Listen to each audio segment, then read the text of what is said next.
Hi, Peter. Thank you for being here with us. First of all, I want to thank you for having this dialogue with us and sharing your knowledge and insights with us. You're welcome. Happy to do it. So, let's start from the beginning. Okay. You started your journey in Montana and then you moved to New York and then you came to Rome. So, and you spent almost 20 years in New York around, and That's right. you were teaching, curating exhibitions, and you were doing your shows as well. And we have seen your works in the studio as well from 80s. So, will you define a little bit how was the journey have been till now and the challenges you came across in this journey from New York to Rome? Okay. And what sparked you, to shift from New York to Rome?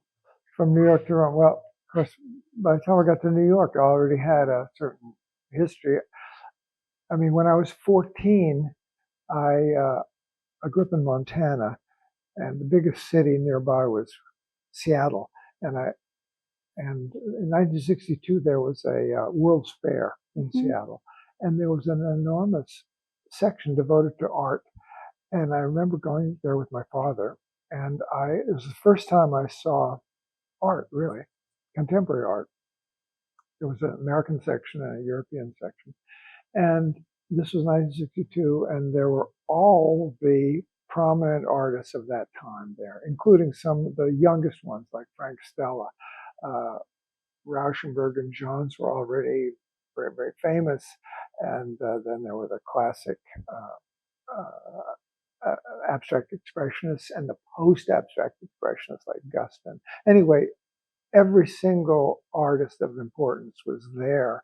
And it made an impression on me. And also I think that because at that moment, abstract painting was the most important kind of painting going on. Yeah. I could even say the most important kind of art, because at that point, at that time, not now, but that time, there was a kind of hierarchy, and painting was at the top of the hierarchy. And the great painters were like the heavyweight champions of the world. That's changed completely. But anyway, it made an impression on me. Then I went to college. I had no idea that I would end up studying art. So I started off on a completely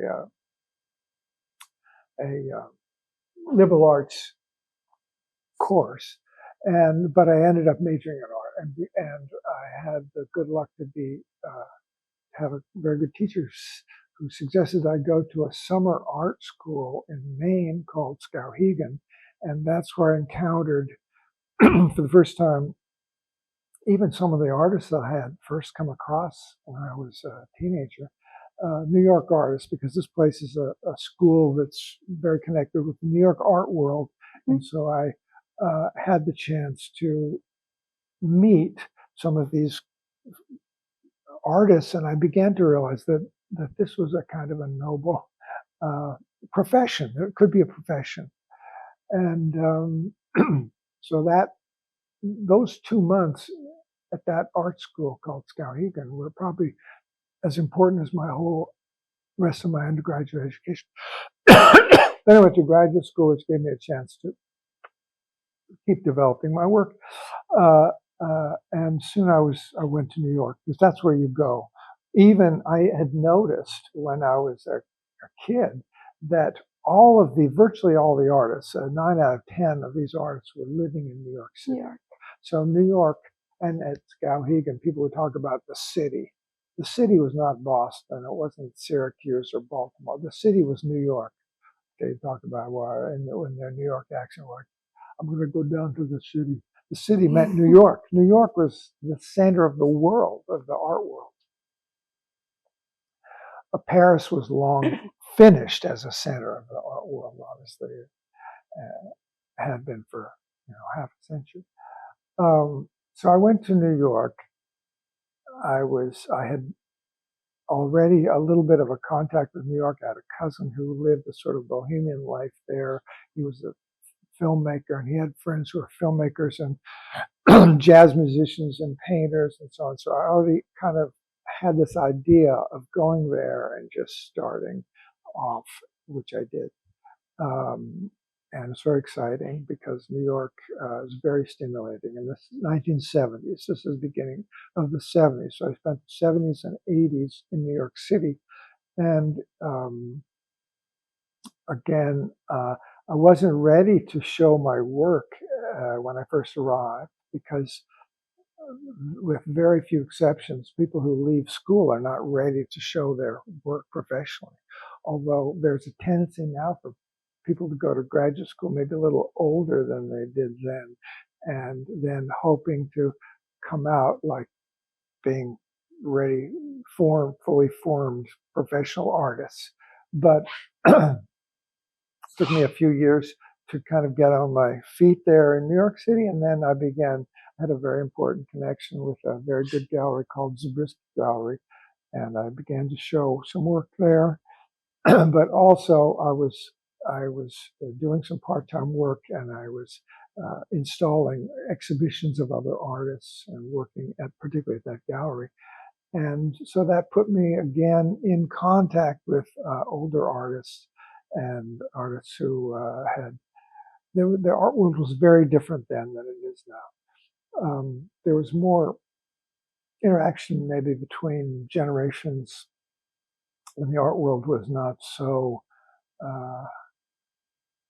concerned with money as it is now in some aspect of the art world. Was it the same hierarchy back then?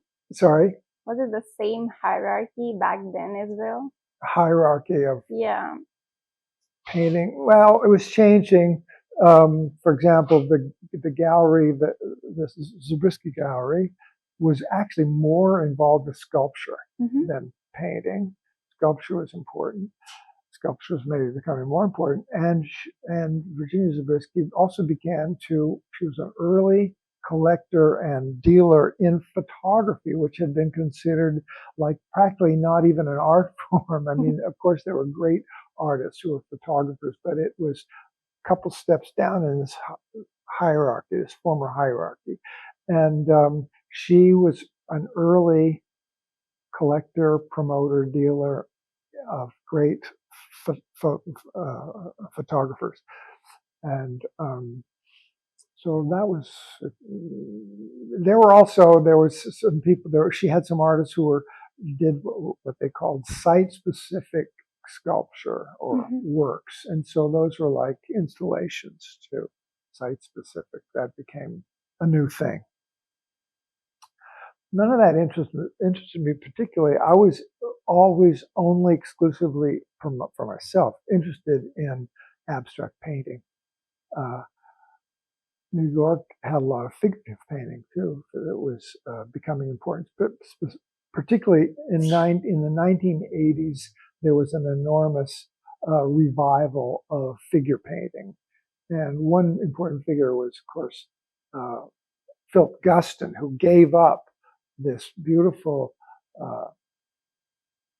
abstract abstract expressionist style that he had developed, and he was famous for it. He was very prominent, but he just gave it up from one day to the next and went back to the figuration that he's famous for now, this kind of cartoony figuration, which caused a scandal, but it opened up for a lot of younger artists possibility.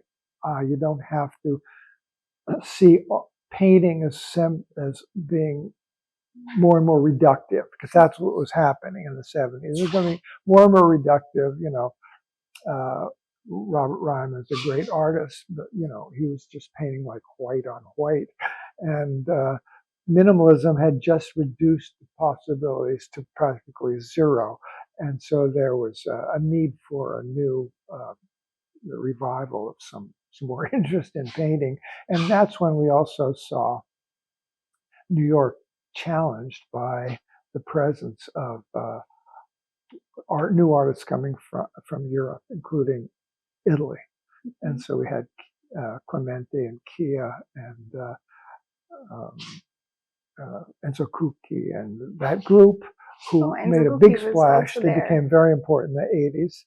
And and then some American artists became very this new expressionism, Julian Schnabel and David Sauer and people like that, were reviving pop art, and kind of none of that particularly affected me or made me change my ambition to just keep working with this simple idea of abstract painting. Abstract painting for me is like a chessboard. You've got there's a simple rule. You have a flat surface, and you get to put colors on it. It's like a chessboard. You can't go out here and the pieces have to move inside the board, or a tennis court. All right, there's a lot of action until the ball goes out of the court, and then it's not part of the action. So, in my view, painting, I was just interested in the limits of that. You need limits, and so I wasn't interested in making installations or having, gluing things onto the canvas, or making sculpture, or making them partly sculptural, or adding music, or changing the environment, or making people question their reality around them by making a kind of a funhouse. They're more gestural as well from the 80s that you have shown us. Considering the one we see here, they are more minimal in the sense of gestures. That's right. That's right. These are, as I was explaining to you before, the studio right now has these paintings that that I haven't shown anybody for many, many years, because they are from the 70s and from the 80s. And the difference is that in the 70s, I was, like most of my contemporaries, I was painting in this more restrained, not entirely minimal, but a more restrained geometric format style. But like everybody else, and this was the sort of the feeling of the times, the 80s came along, and we sort of wanted something more physical, more gestural, more expressionist, without, in my case, without adopting any kind of figuration, because I wasn't interested in figuration. I even thought that, although as a student I had, like all students, you do figure painting, and a self-portrait, and a vase of flowers, and an interior, things like that.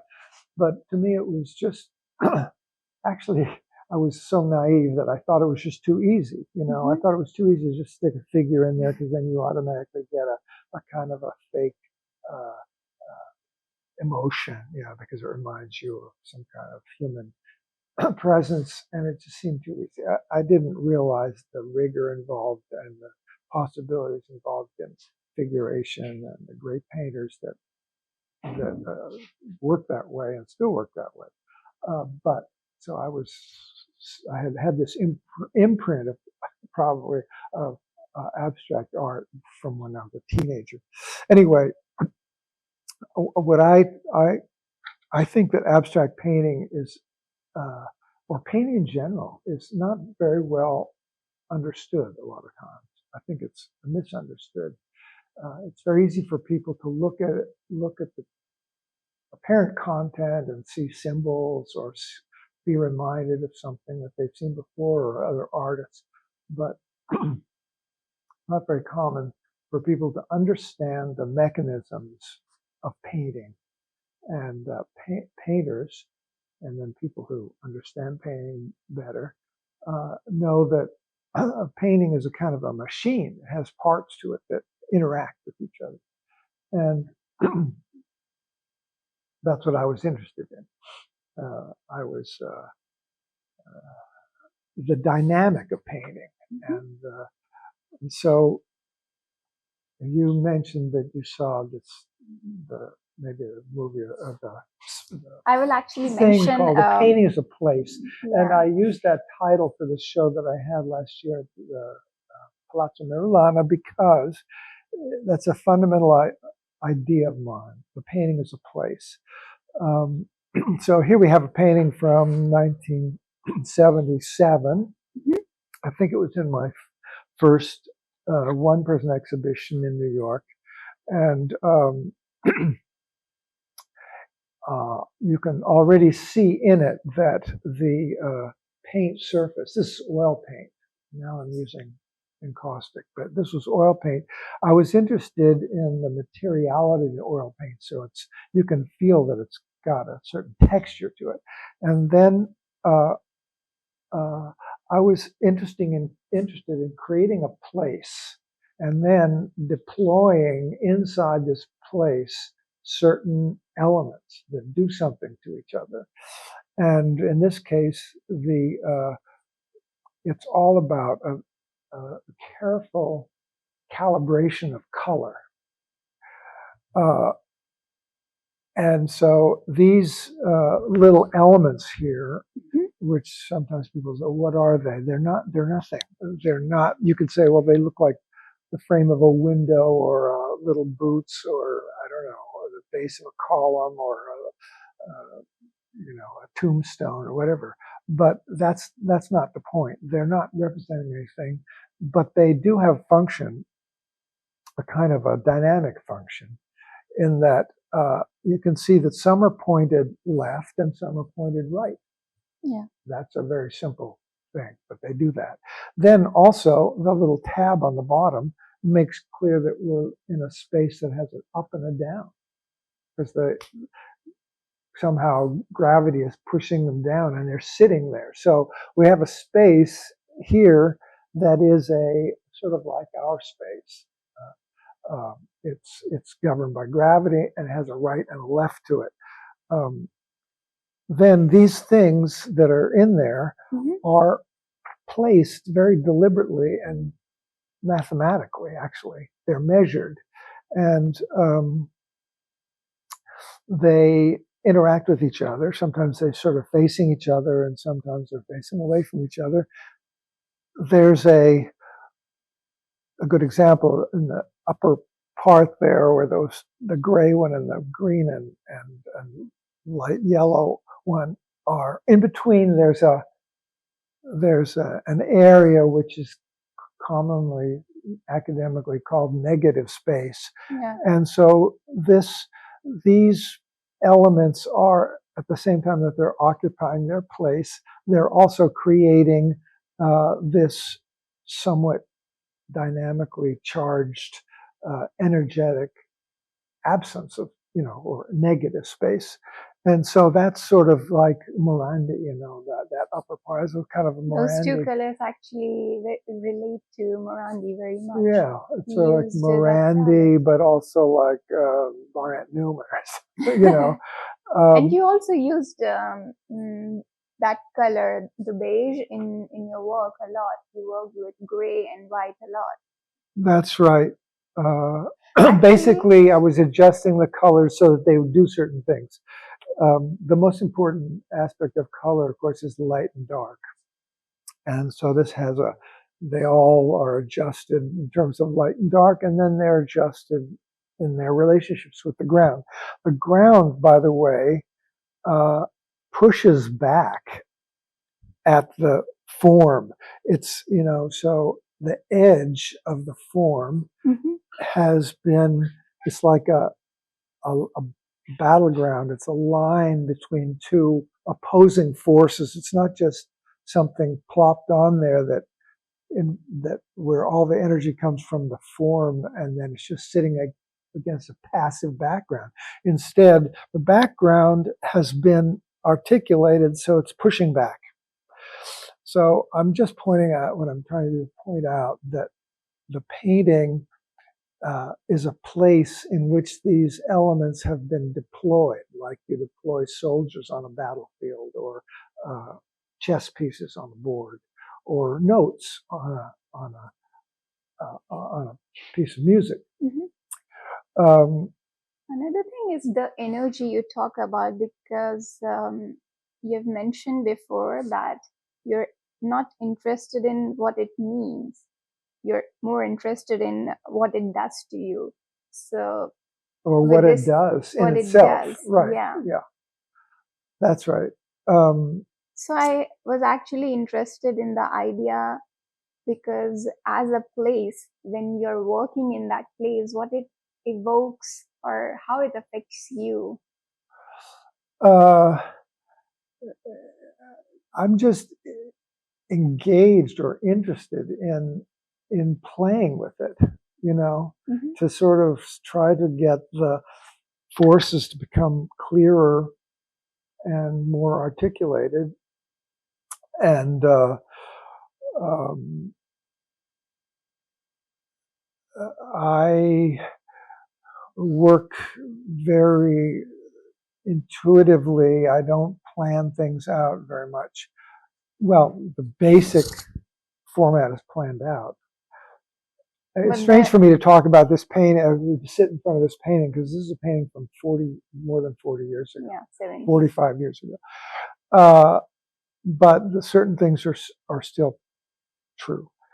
I work, I improvise, and I adjust, and I correct, and I edit.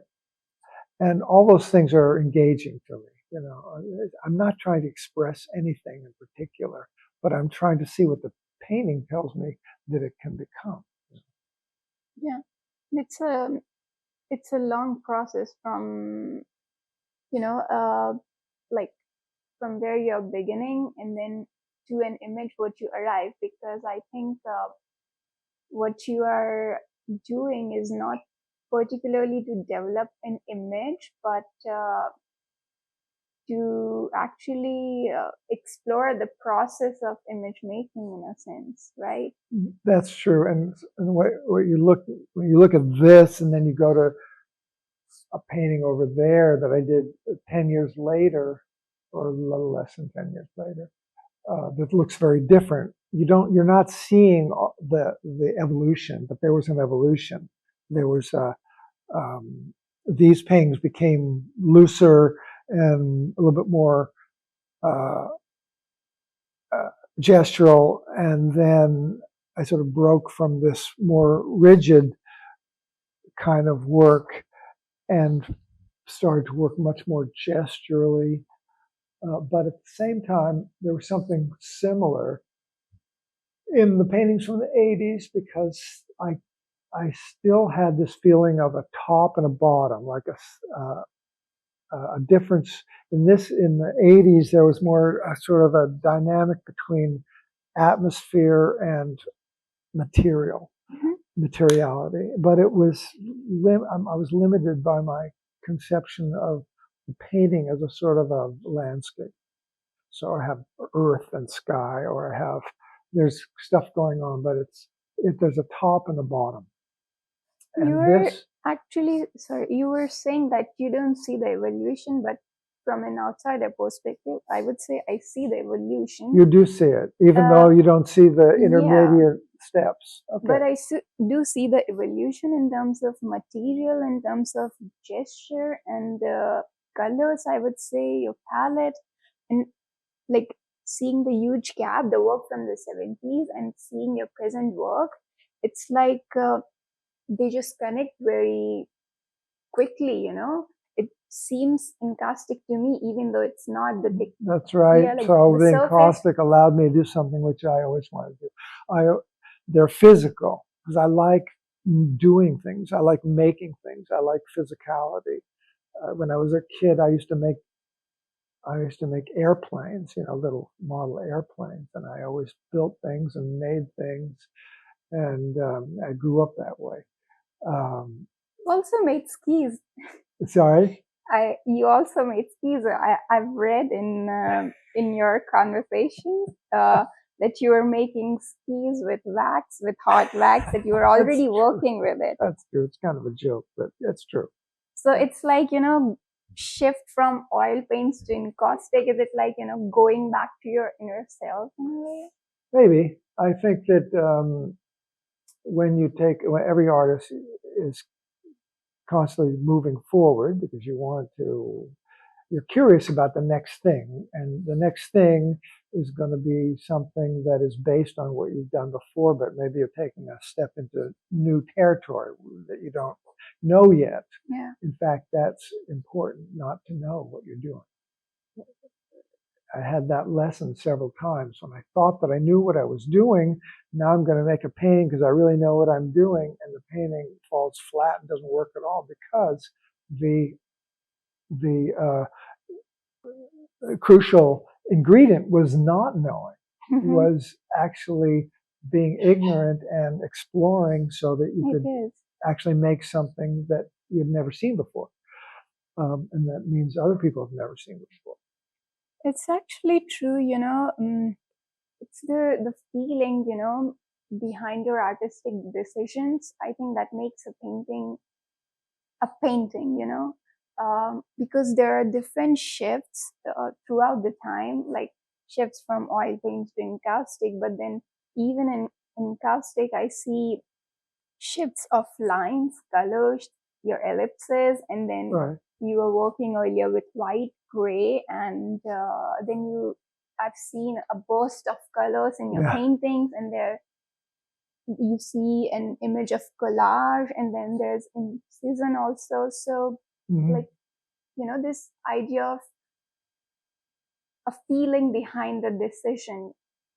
Those things are, I think, unconscious, and they're part of your personality, that your character, which you have no control over. Very funny thing happened. I had a show of these paintings in 1977 or something, and my mother came from out west to the show, and then she went home and she sent me a little drawing that I had made when I was probably 4 years old. And it had a little form like that in it. So that was somehow in my subconscious, but I had obviously no memory of it. I wasn't trying to do that.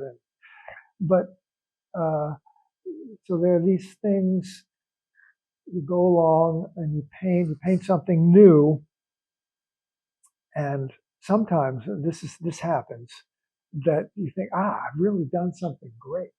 This is really terrific. You've invented something new. And you come back the next day and you look at it and say, I see why I liked it, because it looked like somebody else's art. It wasn't so you have to get rid of that. Other times you do something and you have to withhold judgment. You have to wait a little bit, but slowly you realize that you recognize yourself in that, and then that's the thing to explore. As we're talking about this unconscious level of images, decisions, so will you say, or you feel that how much of your lived human experience affect or shape your work or your practice, or do they value? You're asking the human context, family, and the people your who experience talk of life. Yeah. Well, again, that's hard to say. I've been very fortunate in my life. I've lived in very good places. I had a very nice childhood, and very good schools, and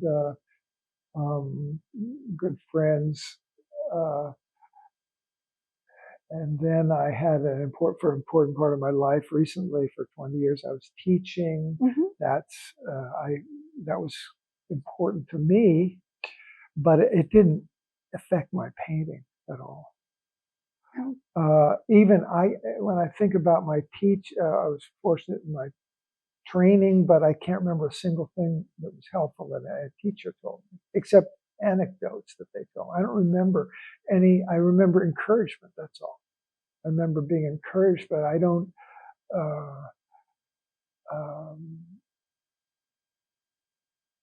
Or a few setbacks, or a few moments of crisis, but Rarely, I really can't. I can't say. Okay. Aside from the experience of being in New York in those years is very important, very stimulating. I was living in the middle of Soho and in that community, and I could walk out the door and walk around in the afternoon. And galleries in New York tend to share a single building, or so you could go in a building and see 4 or 5 galleries, and these were 5 minutes away from where I was living, and I could look at. So I was in the middle of it. Plus, I had contact with uptown galleries. Same thing there. The concentration in New York is incredible, and so one feels living in New York. You feel like you're always at the center of the world, at least those years, and something of a worldwide importance would be happening, a show that was not just in art, but in a lot of things. So New York was important. Then Rome has been important to me, and there have been some influences. Yeah, it's that thing as well. Like, were there any turning points or encounters? Because as an artist, there are a lot of things that influences you or shapes you or builds you. Yeah. So do you think, or you find relevant those encounters that shaped you as an artist or shaped your practice? Well, I remember in Rome, for example, there was probably 15 years ago or so, there was an important exhibition of Roman painting, and those are wall paintings that usually the ones that survive come from around Naples or Pompeii, and Roman, but also in Rome. And the wall paintings tend to be decorative, but they had a lot of times they employed a very fine line that would, or very fine lines that would animate or give energy to a whole panel, because basically they're like wallpaper, they're decorations in house. And so I was interested in the fact that a very thin line, and sometimes a white line or a black line, but on a red ground could have this strength. And so I started to use that. That became a little bit of a motif in my work. Linear compositions on a red ground, I think, sort of came from that. But the red is not the Pompeian red exactly, but it came from that. I remember actually you're talking about red, because we actually saw that work this morning, and it's red painting, and it had some linear flow, white line on red, right? And it has just this strong feeling that a burst of red, and then it's like this white holds you in a way that the red throws you out, but then this white line holds you or balances you. Okay. So, and also how you define lines and shapes in your painting. It's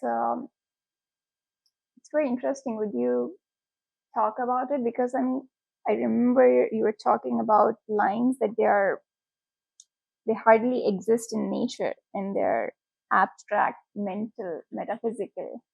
Yeah, so that's I don't remember saying that, but these paintings that you're looking at from the 1970s and 1980s were not linear. Some of them were gestural, and they were patches of color, but they are blocks of color or gestures. And as I was saying before, these tend to have as a model the landscape, because there's an up and a down and a right and a left, and you're looking this way. Mm-hmm. And landscapes don't have lines in them. They have light, and I was interested in light, by the way, color as as well as the light. But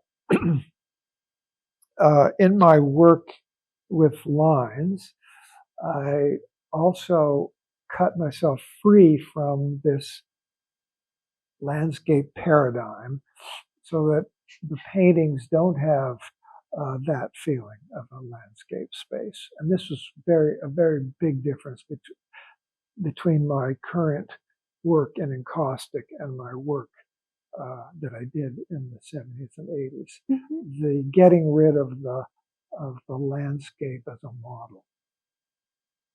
Right. Can we talk about the economic valorization of the artwork?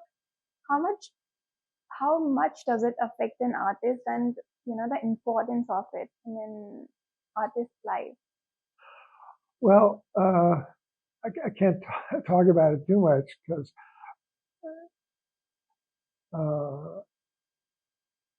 I didn't get involved in art because I wanted to make a fortune making art.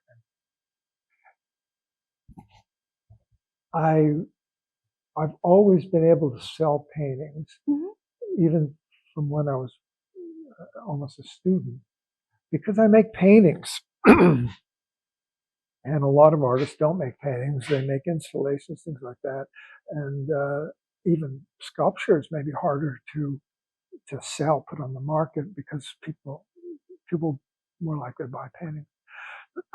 I find it very, very satisfying to sell paintings, not just from an economic point of view, but I really like to have my paintings go out into the world, and I like them to leave the studio and take their place, maybe. And participate in the world. I have always been actually it's both a strength and a weakness to be relatively free from the need or the obsession to market my work, because I never did it. But it would have maybe been better if I'd done that more.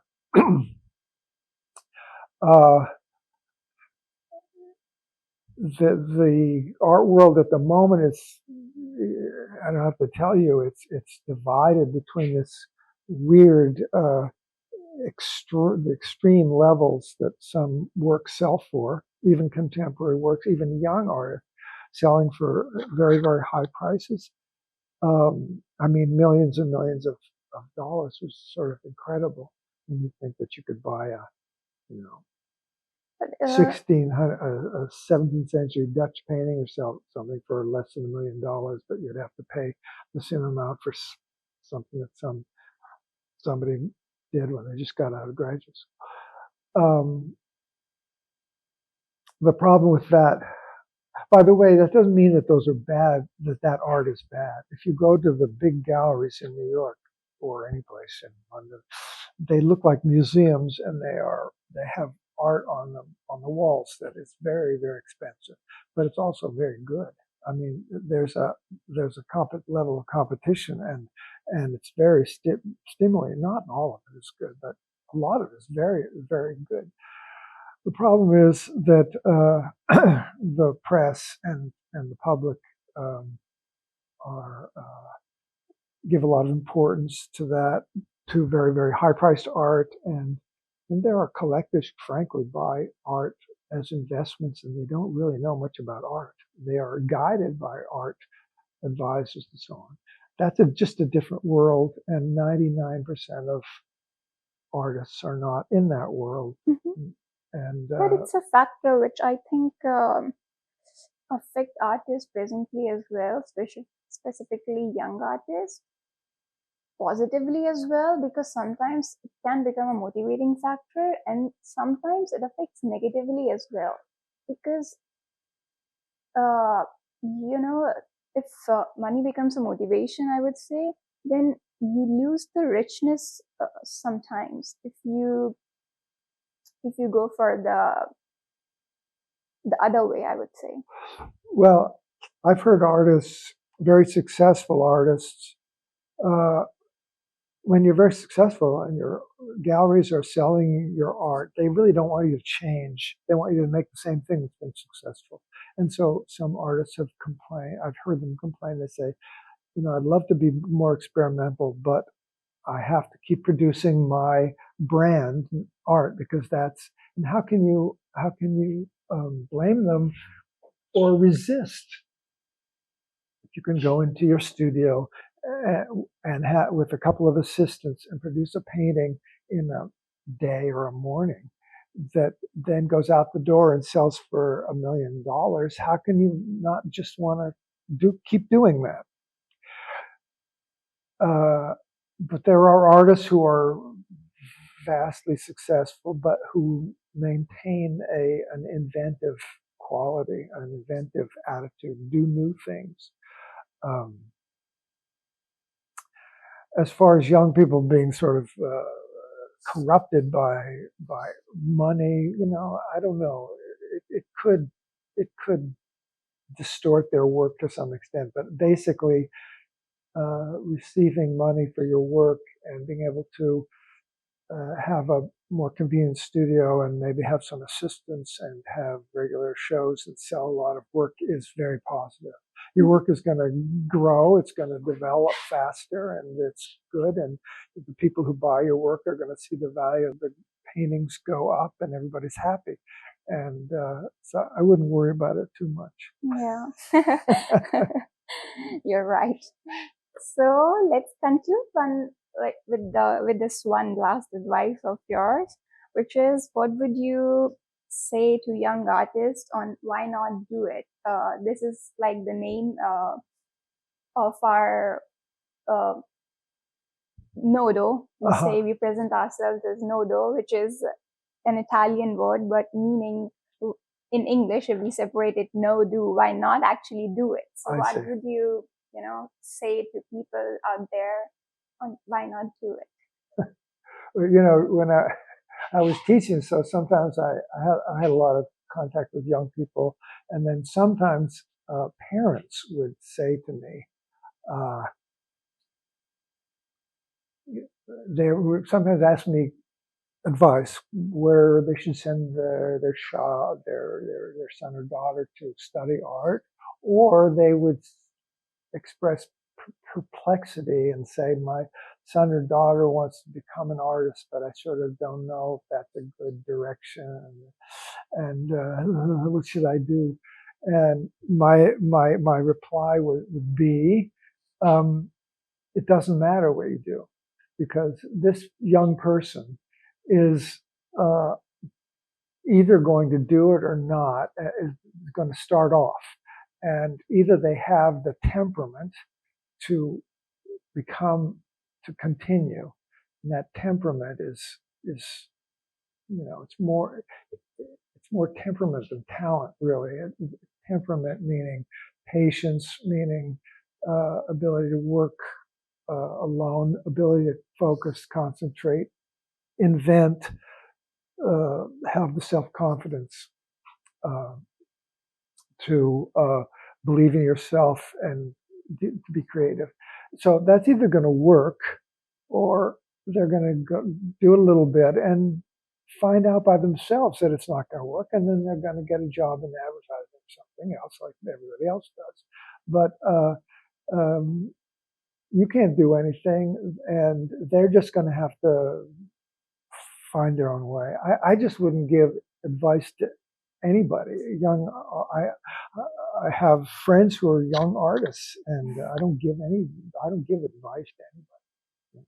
The only advice I would give is find a studio that's close to where you live.